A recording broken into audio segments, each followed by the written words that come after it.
இவர் அகில். எங்கள் வீட்டில் இன்னொரு தலைவர், தானை தலைவர். இவர் அவங்களுக்கு பெட்டு ஷேர் பண்ண மாட்டாங்க. இவங்களுக்கு கட்டில், அவங்களுக்கு பெட்டு.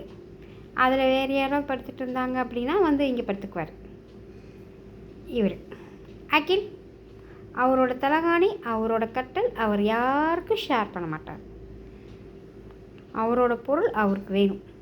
அவர் பெட்டு, அவர் கட்டில், அதை யாரும் தொடக்கூடாது. ஆனால் அவர் எல்லா இடத்துலையும் படுப்பார். அப்போ யாரும் நம்ம கேட்கக்கூடாது.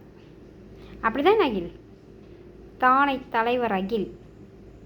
இங்கே பார், என்ன பாருடா, காது மட்டும் இப்படி விரியுது. இவர் கண் அழகு. இவர் கண்ணு பாருங்கள், ஃபோக்கஸ் பண்ணி காமிக்கிறேன். சரியான கண் அழகவன். கண்ணு பார்த்தீங்களா எவ்வளோ அழகாக இருக்குன்னு. இது ஐ பியூட்டி.